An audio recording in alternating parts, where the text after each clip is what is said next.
Então, trazendo da estrutura de baixo para cima, primeiro você pega a companhia local.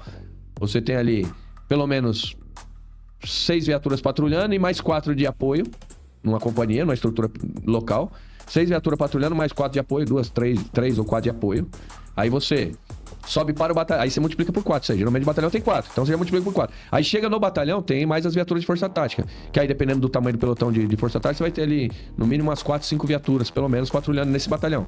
Aí esses batalhões você multiplica 4, 5 na região, no regional. Então por isso que eu falo que às vezes dá até corrida, a briga precisa atender uma denúncia, que você chegou lá, já passou 3 viaturas na frente, que já veio a do setor, que era a viatura de apoio, já veio a força tática e já passou o BAEP. Eu, igual eu falei, um dos principais motivos, um dos principais fatores que eu vejo hoje muito positivo para a atuação é o fator político. O momento, politicamente, é aceitável. Já foi provado nessa operação que a população aceita. A população não aguenta mais. Que tá precisando, tá clamando por isso. E aí, um governador que concorda. Que poderia não concordar, porque às vezes a população aceita, mas a imprensa fica batendo e o e muitas vezes o político ali, o governante, ele arrega. Fala, porra, meu, tá me desgastando. Isso aí tá me desgastando politicamente. Não vou meter a minha mão nessa cumbuca, não. Mas tá tudo alinhado agora, é o momento, cara. E aí, de repente, cara, que aí é uma forma de... Porra, de repente E aí, eu acredito que esse consórcio tem que ser estudado e aceito. Acho que tem que ter uma autorização do governo federal, do legislativo federal, não sei ao certo, pra não falar besteira aqui, mas um consórcio das polícias. Lá no Sudeste temos um consórcio lá embaixo que envolve todas as polícias do Sudeste. Então, acontecem operações com as polícias militares juntas, de outros estados. Que em tese você não teria autonomia no outro estado. Então, de repente, você catar e fazer operações em conjunto no Rio, mano. Ó, vamos trazer polícia do Brasil inteiro. Cada um empresta um pouquinho de policiais e viatura. Domina esse território aqui. O governo federal empresta os tanques aí, os blindados aí, pra nós passar em cima de tudo que é barricada. Atropelar tudo essas barricadas. Tá entendendo? Presta esses blindadão aí, mano. E, mano, coloca os caras tudo agora na porta do morro, mano. Não vai subir mais não, malandro. Só entra trabalhador aqui agora, mano. Porra, mano. Se faz esse domínio... E dá pra fazer, mano. Assim, ó. Os pitbull estão amarrados. Se soltar os pitbull, meu irmão, o crime não vai vencer nunca. É só querer. E tem um monte de pitbull no Brasil amarrado. E soltaram, né? E soltaram os pitbull, irmão. E soltou. Parabéns pro Cláudio Castro, pro Nel Menezes. Estive com ele esses dias. Vocês estão de parabéns de soltar os pitbull. E mostrou que quando solta, meu irmão, funciona. Foi pontual, mano. Você vê a articulação, né, mano? Ali foi totalmente articulado, pra fazer pra dar dó. Os caras meteu todo mundo de cueca ali e falaram assim, meu, as ONGs dos direitos humanos, olha o que fizeram com os coitadinhos aqui. E só arrancando as calças táticas, o coturno, o colete dos caras. Roupa de guerra, caralho. Os caras arrancando pra colocar, não. Olha os coitadinhos aqui, ó. Tudo enfileiradinho, assim, parecendo o holocausto, né, meu? Pra não, pra todo mundo ficar com dó, pra chocar o mundo. Aí sobe uma imagem, sobe um drone ainda, uma puta de uma imagem aérea e fala, ó, os coitadinhos aqui. E eles manipularam o local do crime. De repente você Quando você tira as vestes dos caras, você não tirou pra socorrer. O cara tá morto. Isso. Você tira as vestes, você descaracteriza aquele indivíduo que tava em confronto pra fazer uma foto bonitinha, pra escandalizar pro mundo, você alterou o local de crime, irmão. Você alterou totalmente, inclusive. Você descaracterizou. Inovou artificialmente o local de crime. Operação Saturação por Tropas Especializadas. Fizemos muitas, ó. Como é que é? E essa aqui, o que você falou do comboio, eu lembrei. Muitas vezes descia pra Baixada Santista. Operação. Reunia no quartel 4, 5 horas da manhã. Viaturas de todos os batalhões de choque. Canil, GAT, o COI, segundo de choque, terceiro de choque, meu. Todas as viaturas do choque, meu. Mas ia um comboio de mais de 100, 200 viaturas daqui pra Baixada, assim, ó. Você perdia de vista o comboio.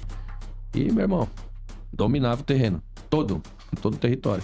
Cana pra caramba, porque aí você chega com o suporte do canil, os caras, um cachorro ajuda pra caramba, né? Nessa incursão em comunidade. E, meu, derrubava droga pra caramba, pegava arma pra caramba nessas operações. E acho que de vez em quando ainda acontece algumas ainda. Operação Saturação por Tropas Especializadas. Aí você escolhe um local, vai, fecha e... mete 500 homens dentro da comunidade. Assim, ó, cerca tudo e... Pois é, irmão. Faz um pente fino, assim, ó. Vem fazendo um pente fino, assim, ó. Tem um fator que, assim, igual eu falei, segurança pública você não vai resolver só dando tiro nos outros. Concordo. Você não vai resolver só fazendo lei nova. É um conjunto, né? E, inclusive, eu citei até a educação. Mas, por exemplo, existem agora... Em São Paulo, por exemplo, está sendo feito um cercamento, um monitoramento fudido, com reconhecimento facial. Então, hoje, por exemplo, você sabia que foi pego lá em São Paulo, lá um dos caras que fugiu da operação? Foi preso em São Paulo, reconhecimento facial. Maneiro. Reconhecimento facial hoje, por exemplo, tem o Smart Sampa, que é o programa hoje que é utilizado na cidade de São Paulo. O Smart Sampa, ele tem próximo de 4 mil câmeras linkadas nele. Essas câmeras estão espalhadas pela cidade. Hoje já tem... Já tá batendo próximo de 3 mil indivíduos capturados. É que eu tô meio lento hoje, pessoal. Tô 2, 3 dias sem dormir, mas acho que já tá batendo próximo de 3 mil capturados em um ano. 3 mil pessoas capturadas. E pegou gente do Brasil inteiro, que ele é linkado no Muralha Paulista. Sim. Muralha Paulista, ele é o banco... Ele traz o banco de dados do Banco Nacional de Mandado de Prisão, enfim. E entre outros bancos de dados ligados à vida pregressa do marginal. Então, ou seja, quando esse cara passa por qualquer câmera que tá linkada, é feita uma varredura nesses bancos de dados. Pô, identificou, esse cara aqui tem um mandado de prisão lá da Paraíba, de 10 anos atrás. Pum! Aí dispara um alerta no celular do policial, do guarda civil metropolitano, que tiver mais perto já encosta e pinça o cara. Então, cara, é cana pra caramba. E esse modelo agora tá sendo expandido por diversas cidades no estado, linkado ao banco de dados, enfim. Então eu acredito que em breve, e brevemente mesmo, nós vamos, que eu falo breve aí, vamos colocar um período aí de uns 5 anos para dar um fôlego, porque hoje a tecnologia avança muito rápido. Vamos colocar uns 5 anos, nós vamos estar com o estado inteiro monitorado, irmão. Fazendo leitura de placa e então assim, ó, o cara roubou o carro aqui. Nessa rua aqui, você ligou um 90, quando bateu no 90, o cara já vai passar a ser monitorado, onde o carro tá rodando. O indivíduo tá procurado, cantou hoje o mandado de prisão dele. Ele pisar pro lado de fora da casa dele, pisar na calçada, já vai acender o alerta, ó, procurado. Então você começa a dificultar. A tecnologia tá sendo usada de uma maneira muito proveitosa. Você praticamente esvaziou. Os vagabundos têm medo de passar no centro hoje, porque o cara sabe que ele vai ser identificado e vai ser preso rápido. Que bom, né, cara? Então a tecnologia tem ajudado muito. E é o puta um pioneiro, cara. E tem funcionado. E tá expandindo numa velocidade muito grande. Foi sucesso lá. É sucesso lá até hoje. E tanto que os últimos crimes de repercussão que aconteceram em São Paulo, a identificação dos marginais foi muito rápida, cara. Então, os crimes de repercussão do Rui. Do Rui Ferraz, Dr. Rui Ferraz. Mano, os caras começam a triangular percurso, pegar onde que os veículos passou, pau, achou. Achou o primeiro carro, subiu, achou o segundo, daqui a pouco já linkou na mina, chegou a imagem, cruzou, daqui a pouco já pegou os caras. Enfim, e tá trazendo resultados, né? Principalmente até na investigação. Esses dias no roubo lá que infelizmente, no latrocínio que vitimou a menina de Sorocaba, Carolina, em questão de horas os caras já estavam com o cara identificado e preso. Questão de horas do ocorrido. Por quê? Esse monitoramento.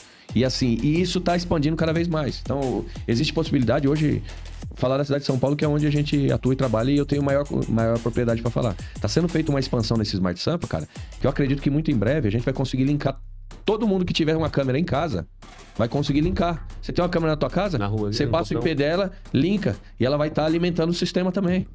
Todo mundo que quiser alimentar o sistema vai conseguir plugar. E é óbvio que as pessoas querem, porque traz segurança. Você imagina, na porta da sua casa, você sabe que o ladrão não vai querer passar na sua calçada, porque tá linkado no Smart Sampa. Tá linkado num sistema que faz leitura facial, que identifica ele, que vai identificar se ele cometeu o roubo ali. Ele vai estar, a imagem dele vai estar sendo anexada posteriormente num BO. E já vai estar gerando alerta por onde ele passar, o cara não vai querer. Foi o que eu acabei de explicar. Tá em expansão. Primeiro, tem um ano. O que acontece? Já foi investido uma puta numa grana e tá sendo investido mais. Porque assim, quando você linka as câmeras, você precisa para linkar mais, você precisa de ter mais recursos. O que eu falo? Recursos é capacidade de processamento dessas imagens que tá sendo feita a leitura. Então isso demanda investimento. Tá sendo feito novos investimentos agora. Esse investimento é para expansão gigantesca. E quando fizer essa expansão, com certeza, provavelmente, é o que eu acabei de explicar, né? Provavelmente as outras câmeras, se você tiver uma câmera na sua casa, você vai conseguir linkar ela no sistema também. Então, pode ter certeza que em breve vai estar muito mais funcional do que hoje ainda. E no futuro próximo, é o que eu falo, isso aí tá avançando rápido, cara. E o prefeito, eu vou falar, o prefeito Ricardo Nunes, ele é o pai do Smart Sampa, né, cara? Ele tem investido sem dó. Porque foi o que funcionou, foi a leitura facial com o sistema que foi empregado lá, adotado, principalmente com a guarda lá de identificação e já deslocar pro local, a viatura toca no celular do polícia. Foi o que funcionou melhor. Porque pega a localização do polícia e vê o que tá mais próximo e já toca no celular dele e já chega a foto do cara que passou. Então, do suspeito, né? E assim, quase zero de erro. E aí ele perguntou do centro, né? O centro também tá passando por um processo de revitalização. Provavelmente o governo do estado vai se mudar para lá, a sede do governo do estado. Isso é óbvio que não é de imediato, mas é um projeto que existe já. E eu acredito que não volta mais. A Colândia já era. Conseguiu. Agora, porra, foi muito simples aquela solução. Não né? foi simples, né? Um processo longo. Pois é, mas assim, do Processo dia pra longo, noite Broso. apareceu vazia. Assim, Então, eu sei mas que é é a favela do Moinho e tal, mas Isso, por que exatamente. ninguém nunca conseguiu? Então, mas ali é um trabalho conjunto ali, mas é um trabalho moroso. Foi preso diversos traficantes que alimentavam o tráfico ali, foram presos. E ali foi sendo pinçadas as peças-chave. Houve um trabalho do município de dar assistência para uma pancada. Então, assim, o número de pessoas já vinha regredindo. Aí chegou num determinado ponto, principalmente quando da favela do Moinho, que os caras foram embora. Migraram, na realidade, migraram, só que se espalharam, né? Não estão tão concentrados mais. Lógico que existe pontos aí na reclamação, as pessoas, eu crio uma mini Cracolândia aqui, mas a tendência é cada vez diminuir mais. Isso aí, e a gente não ter, cara. Porque o problema maior é você concentrar todas essas pessoas num local só. Porque quando você... É mais ou menos, fazer uma analogia aqui, é mais ou menos quando você tem um grupo de... Uma igreja. As pessoas gostam de se reunir ali. E aí, todo domingo as pessoas se reúnem, todo sábado, rotineiramente, porque são pessoas que pensam igual, que têm uma crença igual e que estão ali com um único propósito. E aí, quando você pega e desarticula esse ponto central de encontro de pessoas que estão ali, que pensam igual, que têm os mesmos interesses, mesmo propósito, fica mais difícil delas se unirem de um tamanho daquele, que chegava até quase 1.000 pessoas, quase 1 milhar de pessoas ao mesmo tempo. Parecia a cena do filme The Walking Dead, não sei se... É triste até de ver aquilo ali, porque você fala, porra, mano, o ser humano ali é o fim da linha da vida do ser humano. Mas teve bastante casos, inclusive, de pessoas que conseguiram se recuperar, estão trabalhando, enfim. E a gente torce e trabalha para que isso não volte a acontecer. Isso aí a gente vai continuar trabalhando, né, mano? É porque há vários... E tem vários outros anos... fatores também que permitia a Cracolândia. Que aí é um... Por quê? Se você... Vamos dizer que você tem um apartamento, sei lá, seu apartamento é no Leblon. Eu acho que é o lugar mais caro do Rio, hoje, Leblon. O Glauber comprou um apartamento lá de 1.000 metros quadrados no Leblon. Aí eu tenho interesse naquele prédio lá do Glauber. Aí eu começo a manobrar uma Cracolândia pra porta da casa do Glauber. Aí todo dia o Glauber sai e tem 100 caras lá, usando pedra, crack, roubando carteira, celular. Você acha que vai continuar valendo o mesmo valor? Ou esse imóvel vai despencar? Porque, mano, ninguém vai querer morar mais lá, não. Os caras vão procurar outro lugar. Aí despenca o valor. E o que aconteceu lá, principalmente, especulação imobiliária. Então o fluxo, muitas vezes, ele era manobrado pelo próprio crime organizado. Falar, agora vocês vão estar tal rua. E óbvio que não é o usuário, né, mano? Ele acaba cedendo à pressão do criminoso, do traficante, né? O traficante fala, não, agora a partir de hoje o fluxo é tal rua. E eles migravam. Só que eles devastavam boa parte do centro e o preço dos imóveis despencava. E aí existem informações, inclusive, de diversas situações de crime organizado comprando um prédio inteiro, irmão. O cara que ganha salário, ganha Bolsa Família, cara. O cara pagou e comprou um prédio inteiro. Laranja do crime organizado. E os caras saíram comprando a porrada de imóvel. Aí depois eu retiro, volta a valorizar, porque, pô, você tá no centro de São Paulo, irmão. Puta na região valorizada. Aí você comprou um imóvel que vale 5 milhões, um exemplo, 10 milhões. Você comprou por 500 mil, 400 mil, porque o cara tava desesperado, o cara não tinha mais o que fazer com o imóvel, falou, me dá o que tem aí. Por 5 milhões ele comprou o prédio todo, né? Comprou o prédio inteiro, exatamente.